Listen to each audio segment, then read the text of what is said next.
क्या आपने कभी सोचा है कि हमारे ब्रेन में क्या चलता है जब हम कंसंट्रेट होकर पढ़ रहे होते हैं, या कोई इक्वेशन सॉल्व कर रहे होते हैं, या हम रिलैक्स कर रहे होते हैं, या हम सो रहे होते हैं और सोते टाइम हमारे दिमाग में क्या चलता है? तो आज हम वही जानने की कोशिश करेंगे कि ऐसा क्या चलता है हमारे दिमाग में, but with a view of physics. So today I am here with my senior Arsh, and he is also doing PhD in physics. But generally जब PhD in physics लोग सुनते हैं तो सोचते हैं कि people he's doing PhD in physics in some field like condensed matter, soft matter, या generally gravitational field, solar physics. तो वो सोचते नहीं है कि आदमी इसके अलावा कोई और भी फील्ड है जो इसमें लोग काम कर सकते हैं। सो कैन यू टेल कि आप किस चीज़ में काम कर रहे हैं? जी, तो ये जो फील्ड है जिसमें हम काम करते हैं उसको उसका एक नाम वैसे अभी तक पड़ा नहीं है, इतना नया फील्ड है, अनएक्सप्लोर्ड है रिलेटिवली। ओके। पर जनरली लोग ब्रेन डायनेमिक्स बोलते हैं, कुछ लोग न्यूरो डायनेमिक्स बोलते हैं, कुछ लोग न्यूरल फिजिक्स, ब्रेन फिजिक्स ऐसे नाम से बुलाते हैं।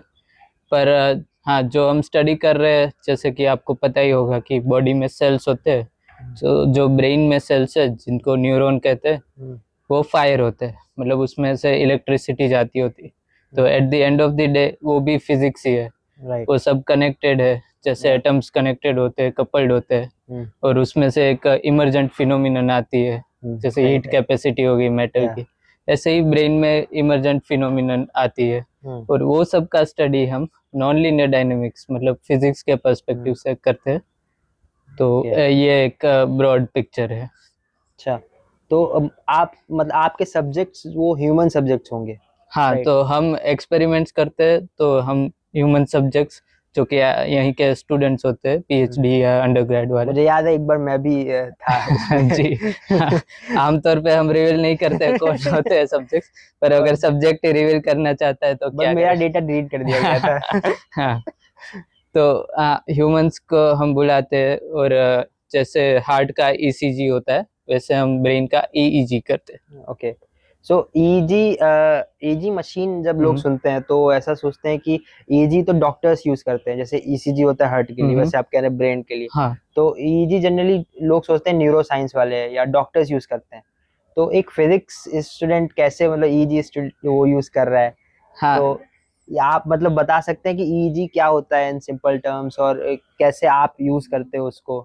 श्योर। जैसे कि मैंने बताया कि ब्रेन में न्यूरॉन से वो फायर हो रहे हैं, तो एक वोल्टेज बिल्डअप हो रहा है, और इनफैक्ट फायर हो रहे हैं और फिर रेस्ट स्टेट पे जा रहे हैं, फायर हो रहे हैं, रेस्ट स्टेट पे जा रहे हैं। तो वोल्टेज भी है वो ऑसिलेट करता है काइंड ऑफ। अभी ये न्यूरॉन्स अगर रैंडमली फायर होते होते तो हमें वो ऑसिलेशंस नहीं दिखता, बस एक नॉइज दिखता है, फ्लक्चुएशन दिखता है। पर हम देखते हैं कि वो एक्चुअली सिंक्रोनाइज्ड वे में फायर होते हैं, और उस वजह से हमें ऑसिलेशंस दिखते हैं। तो वो ऑसिलेशंस देखने के लिए हमें वोल्टेज मेजर करना पड़ता है ब्रेन का, इसलिए हम छोटे छोटे इलेक्ट्रोड्स लगाते हैं ब्रेन के हर जगह पे, और उसको हम मेजर करते हैं जैसे हार्ट में भी करते हैं। ओके। और वो वोल्टेज का स्टडी करने के लिए हम ईजी का यूज करते हैं। ओके। सो जब आप मतलब ऊपर से वायर लगाते हो, हाँ, तो बीच में तो रेजिस्टेंस भी होता होगा, बिल्कुल। क्योंकि अब हवा जैसा भी कुछ होगा, तो हाँ, आप उसको कैसे कंपलसेट करते हो? इसीलिए जो मशीन्स आते हैं वो काफी सोफिस्टिकेटेड होते हैं। ओके। बेसिकली वो फैंसी एम्पलीफायर्स ही होते हैं, क्योंकि जो मैं वोल्टेज की बात कर रहा हूँ वो होता है order of 100 micro volts, micro, so 10⁻⁴ volts के अराउंड। जबकि हार्ट में मिली वोल्ट्स में होता है, तो वो रिलेटिवली इजी होता है। तो इसलिए फिर भी रेजिस्टेंस आता है, इसलिए काफ़ी डेटा हमारे पास अच्छा नहीं आता कुछ बार। हमें कुछ मेथड्स टूल्स यूज़ करना पड़ता है वो डेटा क्लीनिंग के लिए। पर एट द एंड हमें एक डेटा मिलता है जो कि एनालाइजेबल होता है। सो एजी मशीन आप जब यूज करते हो तो अलग अलग तरह का कुछ वेव्स आता होगा। हाँ, तो आप बता सकते हैं मतलब क्या क्या वेव होता है हाँ, इसमें? बिल्कुल। तो जैसे कि मैंने बताया कि न्यूरॉन सिंक्रोनाइज वे में फायर होते हैं तो ऑसिलेशन आता है। तो ऑसिलेशन को हम वेव्स भी बोलते हैं, तो इनको हम ब्रेन वेव्स बोलते हैं या न्यूरल ऑसिलेशंस ऐसा बोलते हैं। अभी जो ऑसिलेशन है उसकी एक फ्रीक्वेंसी होती है कि एक सेकंड में कितनी बार पीक आ रहा है। वो फ्रीक्वेंसी डिपेंड करती है आप कौन से स्टेट पे है। जैसे कि आप रिलैक्स्ड है, एकदम मैं शांत हूँ, आंखें बंद है, तो 10 हर्ट्ज की फ्रीक्वेंसी आती है, मतलब कि 1 सेकंड में 10 बार ऊपर जाएगा नीचे जाएगा, ऊपर जाएगा नीचे जाएगा, ऐसा। तो ये बेस लाइन फ्रीक्वेंसी है जिसको अल्फा वेव्स बोलते हैं। ओके। फिर मैं अगर कंसंट्रेट करता हूँ या किसी चीज पे अटेंड करता हूँ, जैसे कि मैं आगे आपके माइक को देख रहा हूँ, तो तब मेरी फ्रीक्वेंसी थोड़ी बढ़ जाती है, वो बीटा बैंड में चली जाती है। मतलब कंसंट्रेट जैसे कर रहे हैं वैसा आप हाँ, तो वो ये 12 से 30 फ्रीक्वेंसी हर्ट्ज में बढ़ रही चली है। जाएगी।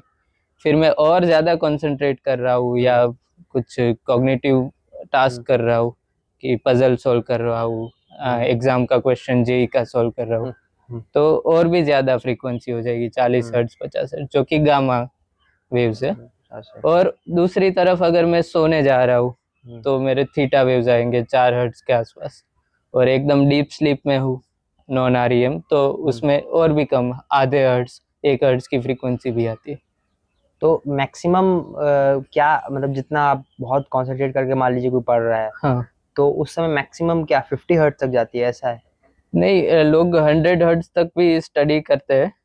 एक्चुअली एक थियोरम है सिग्नल प्रोसेसिंग में जो कि बताता है आपका इतना ही फ्रीक्वेंसी तक स्टडी कर सकते हैं, जो कि आपकी सैम्पलिंग फ्रीक्वेंसी है उसका हाफ हो।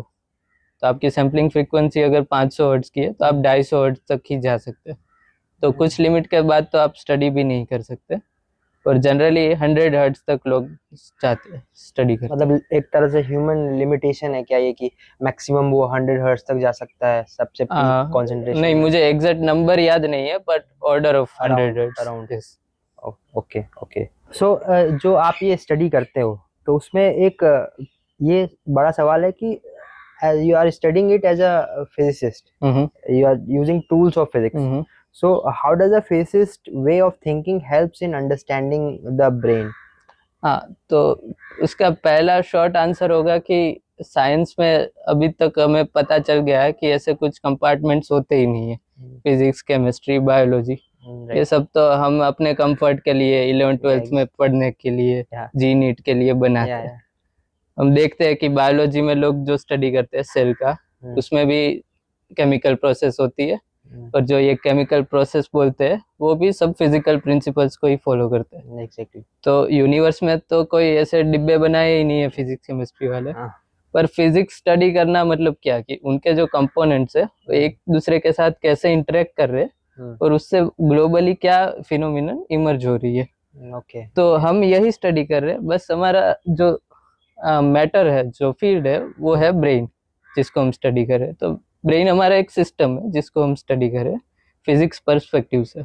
तो हम एग्जैक्टली क्या देखते हैं कि हम अलग अलग स्टिमुलस देते हैं ब्रेन को, अलग अलग फ्रीक्वेंसी के, अलग अलग तरीके से। लाइट स्टिमुलस हो गया, ऑडियो हो गया, हेडफोन से, लाइट से एलईडी फ्लिकर करके किया, और उन सब फ्रीक्वेंसी का क्या असर होता है ब्रेन पे, वो हम देख रहे हैं।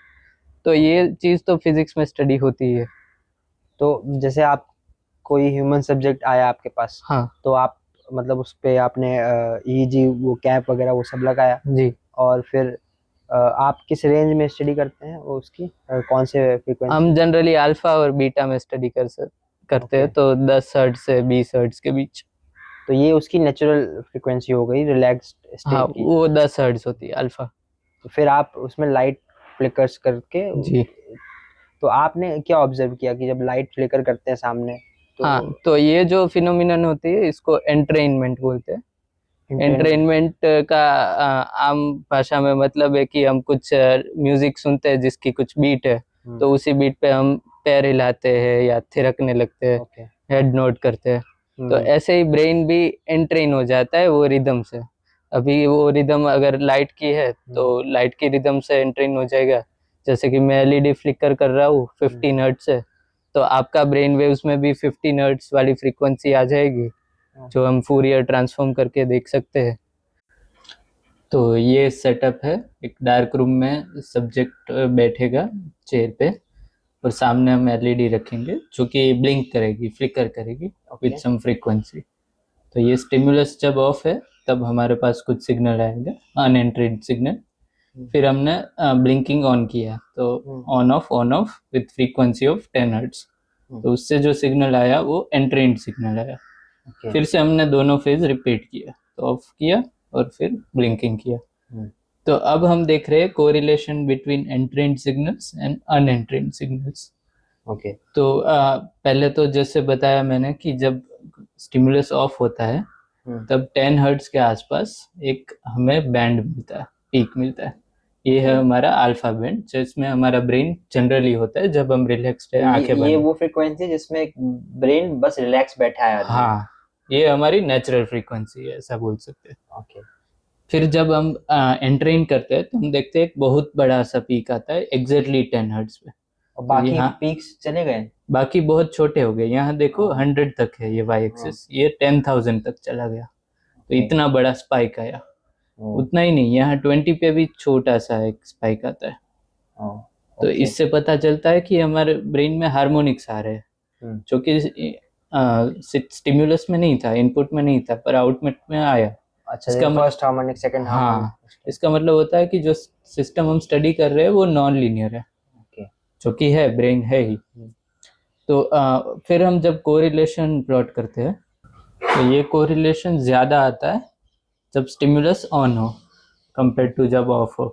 मतलब कि हमारा ब्रेन सिंक्रोनाइज हो रहे। मान लो ये तुम्हारा ब्रेन की एक्टिविटी और मेरी ब्रेन की एक्टिविटी के बीच में कोरिलेशन है, तो हमारा ब्रेन सिंक्रोनाइज हो रहा है। तो ये दो अलग लोगों के बीच का सिंक्रोनाइजेशन है? ऐसे भी स्टडी कर सकते हैं, या फिर एक ही लोग का एक टाइम पे और दूसरे टाइम पे, अच्छा। वो दोनों के बीच। तो ये वो वाला है कि एक ही बंदे के अंदर इंट्रा सब्जेक्ट एक्टिविटी को सिंक्रोनाइज किया। ओके। फिर हमने इंटर सब्जेक्ट जो तुमने बताया वो भी किया, तो उसमें भी देखा जी। okay. जैसे कि ये सब्जेक्ट 1 और 2 के बीच में है, तो उसमें भी हमने सिंक्रोनाइजेशन देखा। ऐसे टोटल 10 पेयर्स बनेगी 5 सब्जेक्ट के बीच, 5C2। तो सब में हम देखते हैं, जैसे कि ये 3 और 4 के बीच में है, तो वहाँ भी सिंक्रोनाइजेशन हो। तो कोई भी दो सब्जेक्ट के बीच सिंक्रोनाइज हो रहा है। तो और साउंड से भी ये ट्राई करा जा रहा है। तो इंटेनमेंट कट के आप ये देखते हो कि अगर 10 हर्ट्ज में फ्रीक्वेंसी, तो आपने जो लाइट का सिग्नल दिया उससे 10 से 15 हो गई, जी, मतलब बढ़ गई। हाँ। Okay, very interesting. तो मतलब आप एक तरह से कह रहे हो कि आप ब्रेन को किसी तरह का कुछ रूल फॉलो करने के लिए रूल कह रहे हो एक फॉलो तरह कर रहे से। हैं हम, उसको ट्रेन कर रहे हैं, एंड ट्रेन कर रहे हैं। हाँ। Okay, okay, okay. So so ये एक सिली सा क्वेश्चन है कि can you actually tell if someone is lying और day dreaming just by looking at the brain waves? Okay, by you mean me personally I can not, okay. पर ऐसे लोगों ने एल्गोरिदम्स बनाई है, एनालिसिस किया है। ओके। और ये लाइट डिटेक्शन में भी अभी अभी यूज में आना शुरू हुआ है, ओके। जिसमें ईईजी से भी लोग करते हैं, इवन क्रिमिनल केसेस में भी। ओके। पर मुझे मूवीज में दिखाते हैं कि लगा के लाइट डिटेक्टर से चेक कर रहा है। हाँ, तो वो अलग अलग बायोमार्कर्स होते हैं, तो अभी ब्रेन सिग्नल से भी कर रहे हैं। Okay, okay. पर मुझे पर्सनली नहीं आता वो। ठीक है। So, looking ahead, what do you think are the most exciting application of this research? हाँ, तो some are very immediate ones, जैसे Okay. कि एक है एपिलेप्सी होती है, आपको पता होगा, हिंदी में मिर्गी बोलते हैं, वाई अच्छा, बोलते अच्छा, हैं। हाँ, हाँ। तो उसमें क्या होता है कि पेशेंट के दिमाग में जो सिंक्रोनाइज फायरिंग हो रहा है, हाँ। वो ओवर सिंक्रोनाइज होता है। ओके। मतलब एक साथ सारे न्यूरॉन्स फायर हो रहे हैं, फिर सारे नहीं हो रहे, सारे हो रहे नहीं हो रहे। तो ये जो ब्रेन वेव्स है उसका एम्पलीट्यूड बहुत बढ़ जा रहा है। ओके। तो आप ऐसा सोच सकते हैं, एक समंदर है, उसमें बस लहरें आ रही है और अचानक सुनामी आ गया। तो उसको स्टॉप करना है तो कैसे करेंगे कि कुछ अलग फ्रीक्वेंसी दे, ताकि ब्रेन वो दूसरी फ्रीक्वेंसी के साथ एंट्रेन हो जाए। तो ये एक एप्लीकेशन है जो कि ये मालपेटिट एपिलेप्सी में यूज होता है। ओके। और जो होली ग्रेल ऑफ न्यूरोसाइंस है, डिस्टेंट गोल, वो है कॉन्शियसनेस, जिसके बारे में किसी को अभी बहुत ज्यादा आइडिया नहीं। कुछ थियरीज है, मैथमेटिकल मॉडल्स है, पर सब कुछ अभी शुरुआत हो रही है। जो कि हाल 1800 लेट 1900 में था, क्वांटम फिजिक्स का उस टाइप का। ओके। हाँ, तो एट द एंड हमें वही स्टडी करना है कि कॉन्शियसनेस कैसे आ रही है, हम कैसे सोच पा रहे हैं, हम सेल्फ अवेयर कैसे है, ये सब। तो आपका बैकग्राउंड तो फिजिक्स से रिलेटेड है, आपने हाँ। मास्टर्स और बैचलर्स फिजिक्स से किया है, हाँ। फिजिक्स के फील्ड में। तो फिर आप कैसे आपको इस फील्ड के बारे में पता चला, या आप कैसे इंटरेस्टेड हुए कि ब्रेन की स्टडी फिजिक्स से भी किया जा सकता है ये चीज? हाँ बिल्कुल, मतलब मेरा बैचलर्स मास्टर्स था वो फिजिक्स मेजर था, इनफैक्ट प्योरली थियोरेटिकल बैकग्राउंड था। मैंने क्वांटम इंफॉर्मेशन में मास्टर्स का थीसिस किया था, पर साइड में मैं थोड़ा ब्रेन का पढ़ता था, मतलब जो नॉर्मल बुक्स होती है फॉर ले पेपर, वो थोड़ा न्यूरोसाइंस का कोर्स मैंने ऑडिट किए थे एक दो, और मुझे इंटरेस्ट थोड़ा सा था। फिर मैं बस स्क्रॉल कर रहा था और देखा कि आईआईटी बॉम्बे में एक ऐसा प्रोजेक्ट है पीएचडी के लिए। ओके। और फिर मैंने सोचा कि एक ही जिंदगी मिली है तो ऐसा करे जिसमें मजा आए। राइट। तो फिजिक्स के बाकी सब फील्ड मैंने एक्सप्लोर कर लिए थे, स्टेट मैक, क्वांटम, ये सब। राइट। तो मैंने सोचा ये करते हैं, और अब तक मजा आ रहा है। अच्छा, दैट्स गुड। अच्छा, finally for students who love physics but like you are also fascinated about brain, so what advice would you give them if they want to enter this field? Okay, so technically if you want to enter through physics you will need a strong theoretical physics background, क्योंकि उसकी exam से ही आना पड़ता है। So you need mathematics and everything, theory strong होनी चाहिए। And fundamentally अगर कोई हाईली इंटरडिसिप्लिनरी फील्ड में काम करना है, जैसे कि ये है, या जैसे तुम काम करते हो बायोफिजिक्स इंजीनियर, तो आई थिंक वो एक चाइल्ड लाइक क्यूरियोसिटी जो कि बचपन में हमें होती है और धीरे धीरे मर जाती है, उसको मरने नहीं देना है, तब जाके इस टाइप के फील्ड में काम कर सकते हैं। राइट। हाँ। राइट। तो आप कुछ बुक सजेस्ट कर सकते हो क्या, मतलब कोई अगर इसमें इंटरेस्टेड हो और इसके बारे में एक्सप्लोर करना चाहता हो, मतलब बेसिक से बहुत ज़्यादा ऐसे न्यूरल साइंस में नहीं, कुछ सिंपल बुक्स टाइप का ऐसा कुछ? हाँ, तो एक बुक है the emperors new mind bye Roger Penrose, ये मेरे अंकल ने दी थी बहुत पहले। पेनरोज आपको पता होगा, फिजिसिस्ट है, नोबेल लॉरेट है, और उन्होंने कॉस्मोलॉजी पे काम किया था स्टीफन हॉकिंग के साथ। इनको नोबेल प्राइज मिला था ना उसमें, हाँ। ब्लैक होल की। हाँ, तो ये बहुत अच्छी बुक है, इसका मैं इंडेक्स दिखाता हूँ आपको। A few inches later. Index क्यों नहीं आ रहा? 2 hours later. A few moments later. 1 eternity later. तो जैसे कि शुरुआती होती है चैप्टर से, can a computer have a mind, फिर एल्गोरिदम्स, ट्यूरिंग मशीन्स, ये सब पे बात होती है। मैथ्स पे जाते हैं, ट्रूथ क्या है, प्रूफ क्या है, फिर क्लासिकल मैकेनिक्स, क्वांटम मैकेनिक्स, वो सब की बात, कॉस्मोलॉजी तक, और इवन क्वांटम ग्रेविटी के कैंडिडेट्स क्या है, ये सब बात होने के बाद बंदा बात करता है real brains and model brains पे, और फाइनल चैप्टर है where lies the physics of mind. तो ये पूरी जर्नी दिखाता है। Oh nice. हाँ, तो इसके अलावा कोई थियोरेटिकल चीज़ों से इसको पढ़ना चाहे तो हाँ, अगर थियोरेटिकल पर्सपेक्टिव से पढ़ना है तो ये एक स्टैंडर्ड टेक्स्ट बुक है अबाउट की थियोरेटिकल न्यूरोसाइंस, जिसमें न्यूरल सिस्टम के मॉडलिंग के बारे में, ये समवट टेक्निकल है, हालांकि बिगिनर लेवल्स के लिए ये, पर उसमें न्यूरल एनकोडिंग के बारे में बात हो रही है, डिकोडिंग क्या होता है, सब न्यूरल सर्किट्स क्या है, मॉडल्स, एडेप्टेशन, लर्निंग, ये सब। और इसमें फिजिक्स के मॉडल्स यूज हुए हैं। हाँ बिल्कुल, जैसे कि मैं रैंडम पेज खोल रहा हूँ, आप देख सकते हैं पॉइसन स्टैटिस्टिक्स, जो स्टैटिस्टिकल मैकेनिक्स में यूज़ होता है, उसी टाइप का आता है। नाइस। ओके, फिर एक है फैंटम्स इन द ब्रेन और फैंटम्स इन द माइंड करके, ऐसा, जो कि बहुत अच्छी बुक है, सब पढ़ सकते हैं। ओके। सो अगर आपको भी ब्रेन डायनेमिक्स या ब्रेन से रिलेटेड चीज़ों जानने में इंटरेस्ट है, जिसमें आप फिजिक्स का भी यूज़ कर सकते हैं, तो जो ये बुक्स इन्होंने सजेस्ट किया है, you can go through them. And thank you अर्श for joining us and talking about this brain wave dynamics. I bet most of लोगों को नहीं पता होगा ये कि फिजिक्स के थ्रू लोग ब्रेन की भी स्टडी कर रहे हैं। In fact what I have heard कि लोग मतलब मॉडल भी करते हैं अच्छा खासा इसका। तो राइट, तो जैसे हम भी, हमारा मेन काम एक्सपेरिमेंटल है, पर हम मैथमेटिकल मॉडलिंग करते हैं, जिसमें non linear dynamics, chaos theory, ये सब का भी यूज करते हैं। तो ये बहुत हाईली इंटरडिसिप्लिनरी फील्ड है, जिसमें सुबह आप मैथ्स पढ़ते हैं, दोपहर को फिजिक्स पढ़ते हैं, रात को बायोलॉजी पढ़ते हैं, तो और थोड़ा बहुत इंसानों इंटरेस्टिंग। को भी पढ़ते हैं। बिल्कुल। हाँ। Okay. So see you next time, and I hope you guys have enjoyed the video and learned something new about brain dynamics or brain waves. So I hope you guys have enjoyed the video. So if you have enjoyed, please drop a like. Subscribe to his channel and share his videos. Yeah, thanks. Drop a like. And Okay. and as